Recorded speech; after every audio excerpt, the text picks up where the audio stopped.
estás haciendo de lo que se ve, ¿no? Tantas marchas y concentraciones y piquetes. La verdad que la situación se ha complicado muchísimo y la crisis está recayendo sobre los trabajadores y bueno, obviamente los trabajadores se están expresando.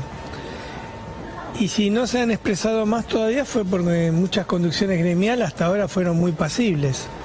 Pero evidentemente el dique, como decimos nosotros, se rompió y se están expresando la gente. Ya muchos tarifazos, muchos problemas en los trabajos, el conflicto docente, los conflictos con los compañeros piqueteros que le habían prometido una cosa y después no cumplieron, muchas promesas que se hicieron.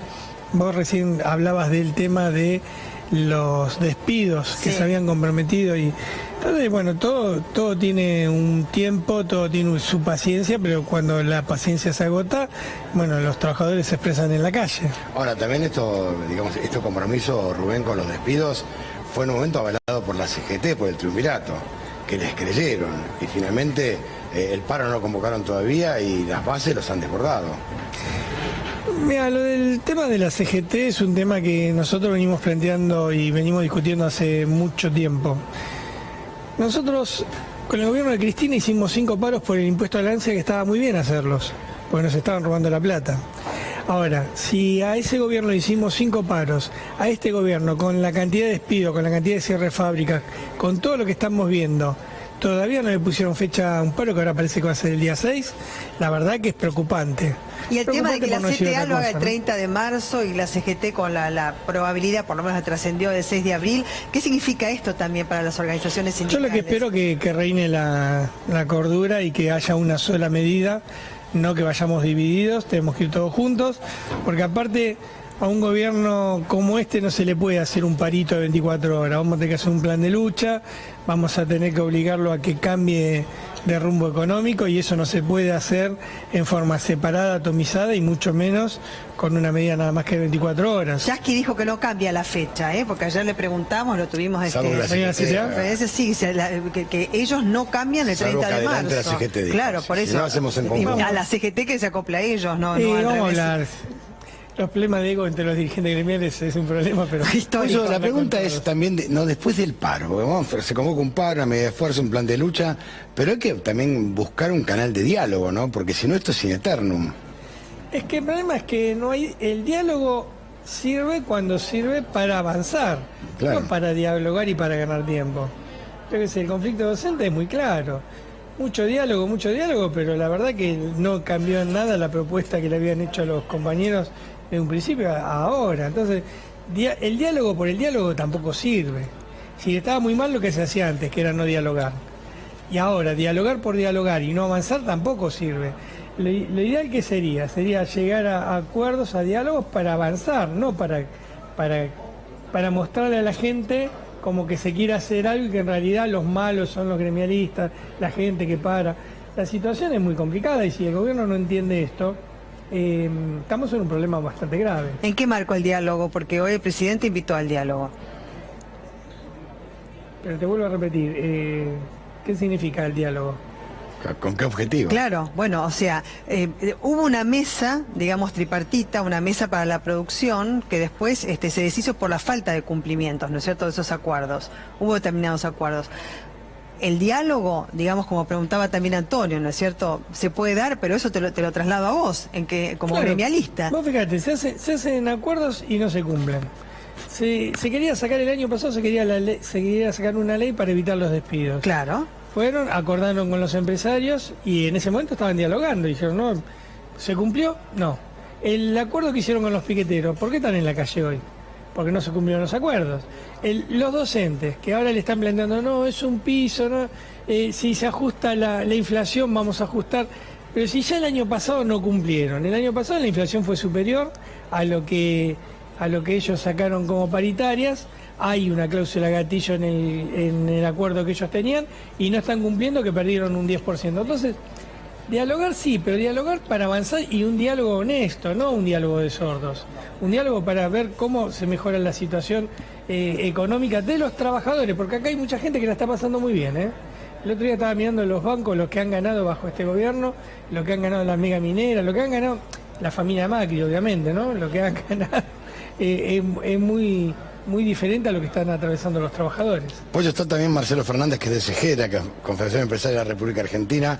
Marcelo, gracias por estar, bienvenido. No, gracias por la invitación, buenas tardes, ¿cómo están? Marcelo, y la pequeña y mediana empresa también está atravesando un momento muy complejo por varios motivos, ¿no? Sí, estamos exactamente igual, como decía el Pollo. Hola, ¿qué tal, Pollo? ¿Cómo te va? Gracias. Estamos exactamente igual. Nosotros nos sentimos trabajadores de nuestras empresas, con lo cual el panorama que él dio el sector laboral es el que vivimos las pequeñas y medianas empresas. El canal de diálogo, ojalá sea así. Yo, Antonio, lo vengo proponiendo hace mucho. No hemos tenido la suerte, tal vez por falta de correo electrónico, de algún celular que algún funcionario no debe tener, no fuimos invitados al diálogo. Las pequeñas y medianas empresas, yo agradezco a los medios que nos dan esta visibilidad, porque evidentemente nosotros como entidad gremial empresaria que nuclea a varias cámaras sensibles a las importaciones y a varios sectores y a varias federaciones económicas del interior del país, no hemos sido convocados al diálogo en aquel momento cuando se hizo y se llegaron a acuerdos, y a veces había, para nosotros y a nuestro juicio y con todo respeto, actores en la mesa que no eran representantes del sector empresario. Por ejemplo, entonces, bueno, nos parece que bienvenido el diálogo, actores, porque es la única manera de solucionarlo, Rubén, Antonio. ¿Qué actores, por ejemplo, no eran...? Mirá, yo recuerdo la mesa que estaba la Bolsa de Comercio.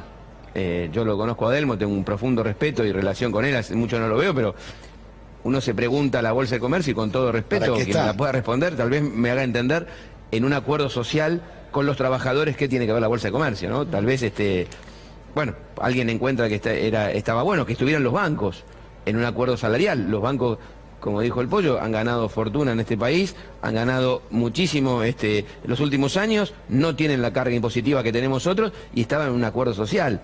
Tal vez alguien juzgue que sean hiper necesarios. A mí me parece que un acuerdo social, un acuerdo con el gobierno, debe ser entre trabajadores y empresarios, pero no solamente representantes de las grandes empresas, porque muchas veces los acuerdos que hacen las grandes empresas los pagamos las pymes. Claro, porque son las cámaras empresarias las que se habían reunido. Las pymes tienen una incidencia muy importante en la economía, 70-80%, ¿no es cierto?, el movimiento de la economía. Ustedes son los que más preservan el trabajo de la gente, porque a qué instancia hay que llegar como para poder echar, como para que una pyme despida, ¿no es cierto?, a un empleado que además lo ha formado, conoce a su familia. Es una situación muy diferente a la que vive una gran empresa, ¿no? ¿Cuántos despidos hay hasta el momento, digamos, por ejemplo, en lo que va del año en pequeñas y medianas empresas? Mira, el sector calzado ya reconoció 4.500 despidos, el sector textil hablaba más de 6.000 y hablaba de 6.000 suspensiones. Yo creo que ya son números que, si bien uno los puede discutir, otros puede dar otro dato, yo creo que ya son... El Pollo seguramente habrá dado algunos más del sector ferroviario y del sector público, que conoce mucho más que yo. Pollo, ¿cuántos hay en ese sector? No, nosotros, al menos en nuestra línea no tenemos despidos también, pero tiene que ver con una relación de fuerza que hay. Pero en el sector estatal ha habido muchos. En estatales sí. Por eso digo, entonces... Igual, ojo que en donde más despido hay es en el ámbito privado, no en el ámbito estatal. Bueno, pero justamente en el sector privado, y los números que uno puede dar, a veces te lo discuten, ¿viste? Salen a contestarnos rápidamente. Nosotros no queremos debatir cuántos despidos, si fueron números más, números menos, si las importaciones bajaron o subieron. Nosotros sabemos que estamos en un problema económico productivo ya hace 16 meses que tiene este gobierno. Los 16 meses fueron de caída, reconocidos por el propio INDEC. Ha caído el consumo, ha caído el poder adquisitivo del salario. Nosotros queremos apostar a la producción, porque sabemos que apostando a la producción nacional se apuesta al trabajo, al empleo y a la distribución de la riqueza. Ahora, Rubén, Marcelo, a los dos les pregunto lo mismo, ¿no? ¿Por qué no se discute la cuestión de fondo, que es el costo argentino? Porque realmente hay que empezar a discutir los impuestos a una pyme que le aumenta la luz, el gas. Realmente es asfixiar a la pequeña y media empresa, y encima liberás con licencias automáticas todo lo que es la importación, y tenés un problema. Tal cual. Bueno, los costos de energía en empresas gas o electrodependientes ha sido letal. Ahora claro. También agua dependiente, ¿no? O sea, los tres, sin anestesia. Y encima están discutiendo el próximo aumento. Hicieron audiencia pública porque, como todos sabíamos, se había aumentado la distribución y no se había aumentado la generación. Con lo cual ahora hay que aumentar la generación, porque las generadoras quieren ganar más plata y quieren ajustar sus tarifas. Así que es preocupante. Estamos... otra vez con un dólar planchado. Siempre se dijo que el dólar iba a comprar la inflación, que Kicillof se había equivocado y que el gobierno anterior se había equivocado. Bueno, tenían una medida para acompañar la inflación, el dólar debe haber acompañado la inflación, con lo cual nuestros costos en dólares son altísimos, debemos estar entre los países más costosos del mundo. Me piden que sea competitivo. ¿Cómo hago, Antonio, Belén, para ser competitivo si mis costas en dólares están aumentando al 40% anual? No, el tema es que nombraste también los bancos y las pequeñas y medianas empresas, como todas las empresas, pero sobre todo la pequeña y mediana empresa, sale de su ahogo financiero con un crédito blando, ¿no es cierto?, a largo plazo y demás. Ahora, ¿no hay, digamos, la implementación de determinados mecanismos de situación de crisis para no llegar, por ejemplo, a despedir gente? Que haya un auxilio, ¿no es cierto?, para todas estas empresas que están quebradas o al borde de la quiebra. Pero para eso tiene que haber una política que quieran eso.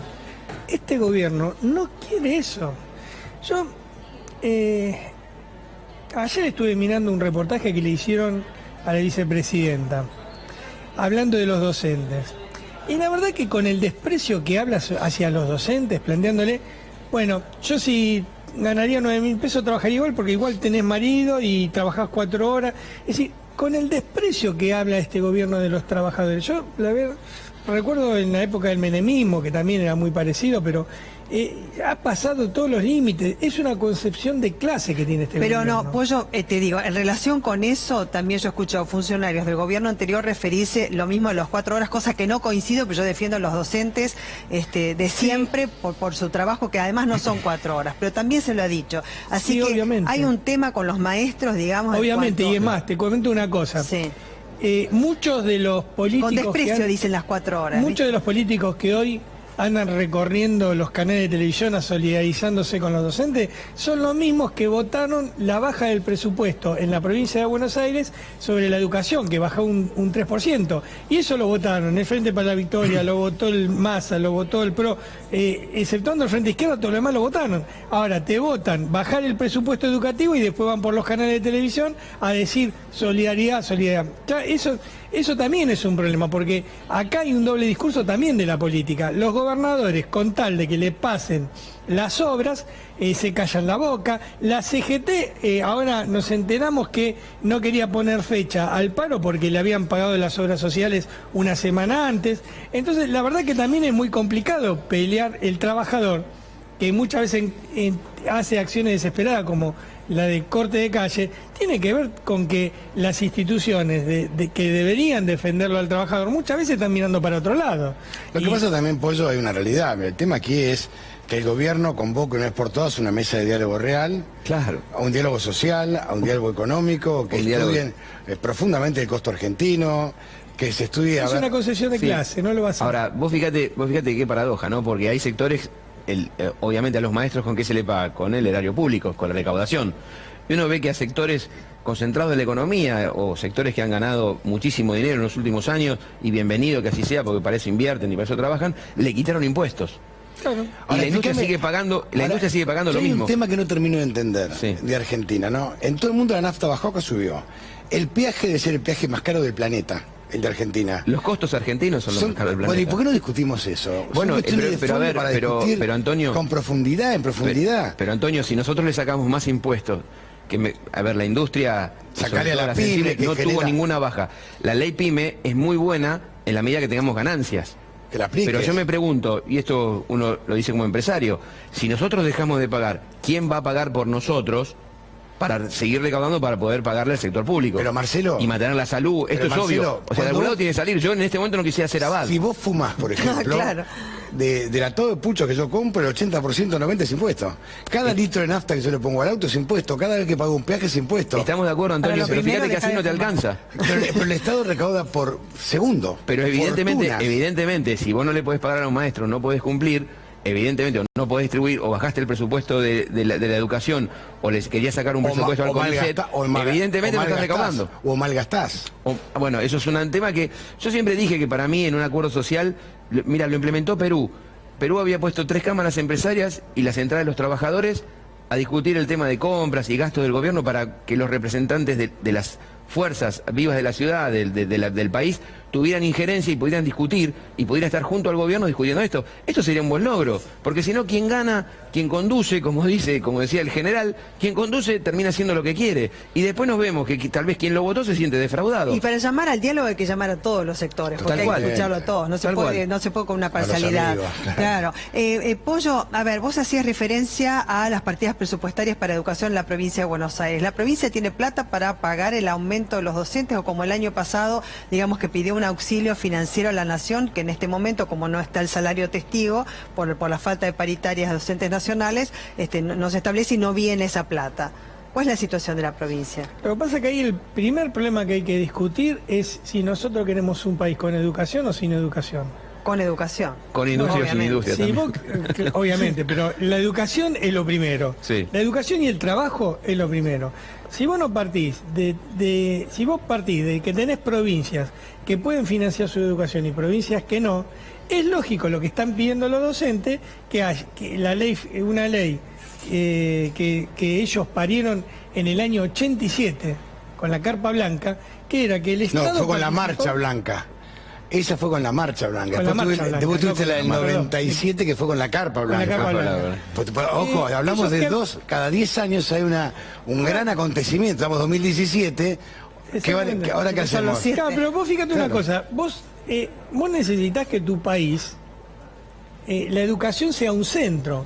Sea el centro. Tiene que ser el centro. Claro. Ahora, vos para eso, desde el Estado, como Estado, vos tenés que garantizar una educación igualitaria desde Tierra del Fuego a La Quiaca. Y sabemos que hay provincias que no la pueden financiar. Entonces, ¿qué hacemos? ¿Dejamos a la buena de Dios, como dicen los creyentes? Y me subo a lo tuyo, discutir el rol del Ministerio de Educación, porque los 90 Caballo descentralizó. Yo no te quería recordar Caballo porque la última vez que nos cruzamos... Con Caballo en mi programa. La última vez que nos cruzamos en tu que programa... se insultaron un poquito, sí. Pero...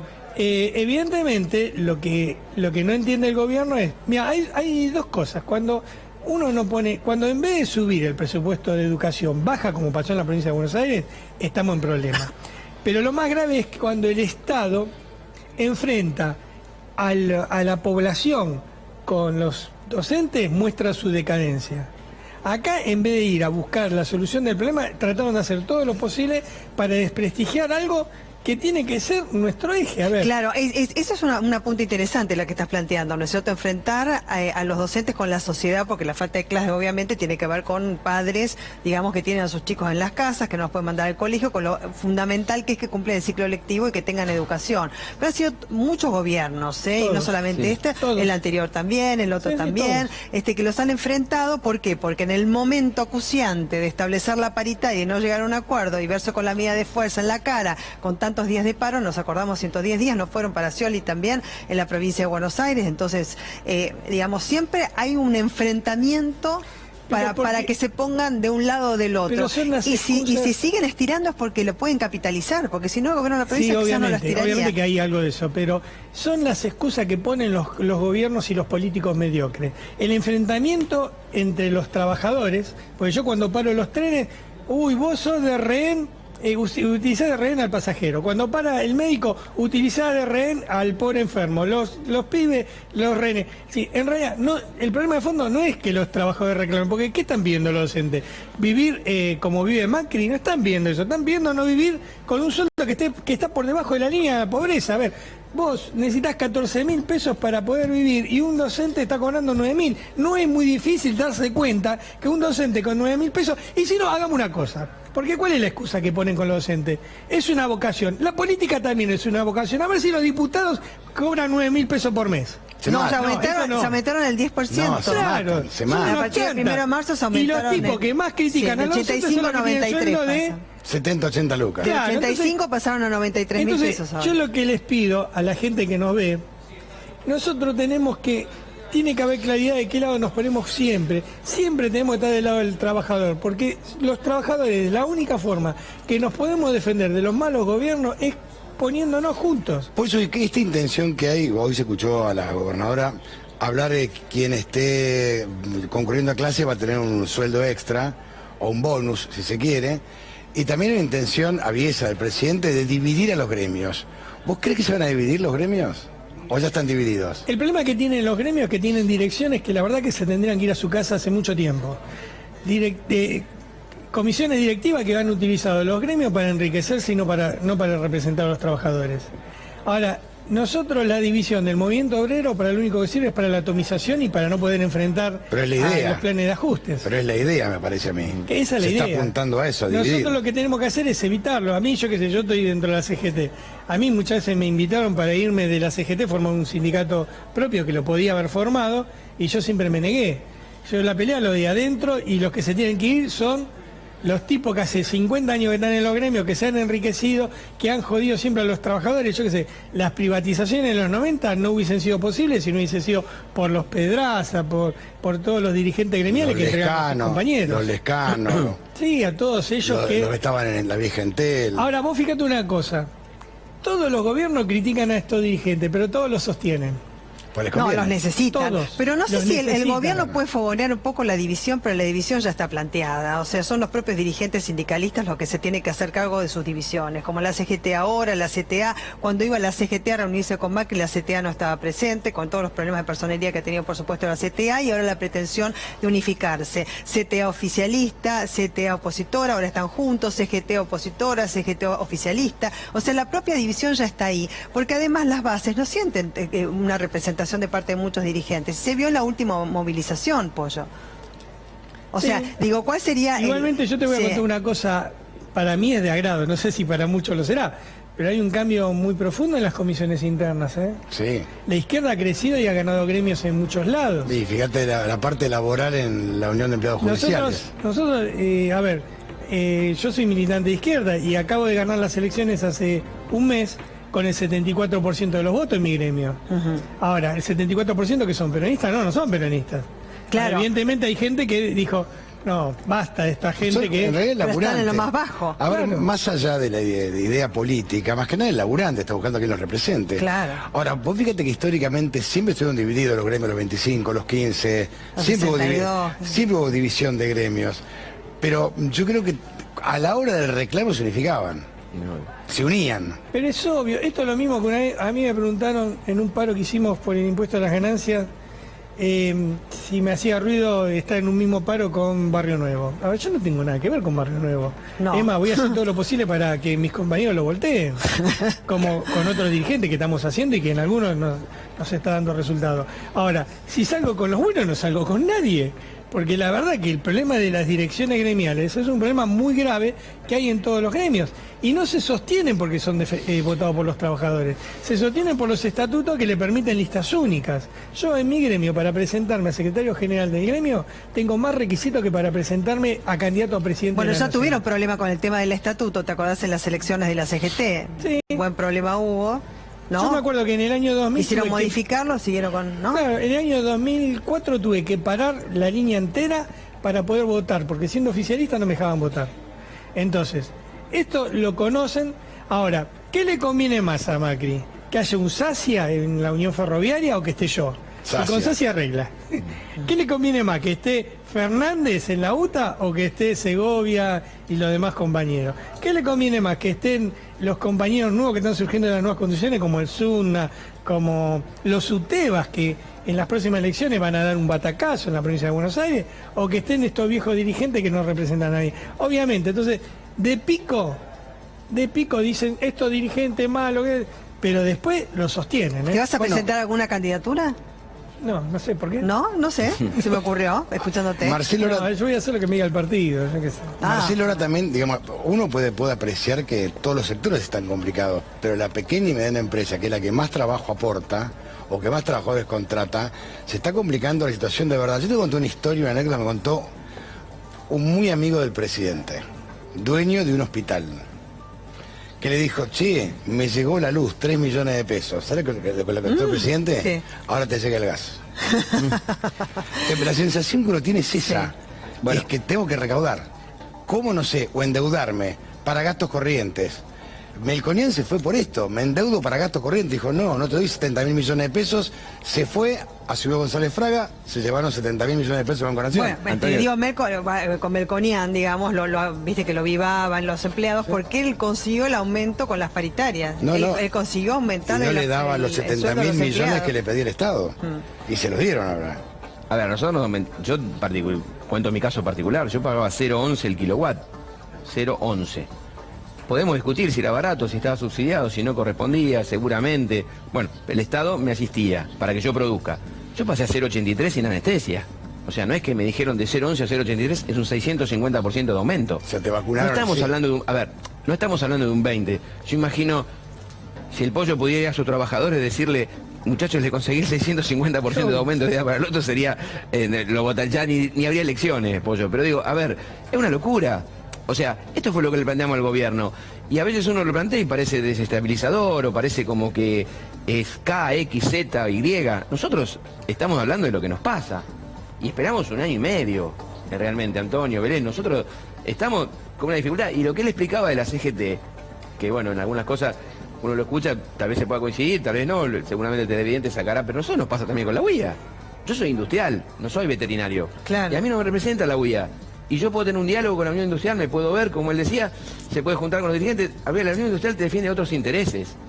No, ustedes tienen que estar presentes también, porque son de otro palo. Claro, pero Belén, fíjate los días de hoy, el Grupo Industriales sacó un comunicado porque, bueno, se pudrió de ser tolerante. Y uno le dice a veces a los compañeros que están dentro de las comisiones o trabajan en un industrial o participan de un grupo, y dicen, muchachos, ellos defienden sus intereses y tienen todo el derecho de hacerlo y está bien que lo hagan. Pero nosotros, que somos la mayoría de las pequeñas y medianas empresas, porque vas al conurbano y no se siente representado por la UIA. Entonces, ¿quién termina siendo el actor principal? Y hace rato, y esto tal vez la culpa es nuestra, de las pymes no haber tenido la visibilidad o habernos atomizado como le pudo haber pasado al movimiento obrero. Por eso celebro la posibilidad de entrar a la CGT y a la CTA. Nosotros no entrábamos en los últimos años, claro. Eso está claro. Hoy nos estamos aliando con los sectores de trabajadores porque es nuestra única esperanza. Sí, tiene que estar ustedes también en las mesas de diálogo. Tenemos que estar juntos. Marcelo. Nos vamos a agarrar de los pelos una sola vez al año, que son las paritarias. Claro. Y hasta por ahí nomás. Si tenemos mercado interno, ni peleamos. Hemos firmado todos los años, en algún caso con algún conflicto más o menos, pero se han firmado las paritarias y los sectores industriales todos los años. Y se han dado bonos todos los años. Sí. Miren los acuerdos colectivos. Ahora, lo que sí necesitamos es que nos escuchen y podamos decir, estamos mal. Y quienes tenemos que estar en la mesa, debamos estar. Si juegan que Cejera, Marcelo Fernández, es molesto, no debe estar, o porque fui en alguna vez diputado hace muchos años, no tengo que estar. Busquemos otro, pero que las pymes estén representadas. Muchas gracias. Y gracias, Pollo. Gracias, Rubén, Marcelo. Gracias. Cristian Minich está en la Panamericana, en la intersección con la ruta 197.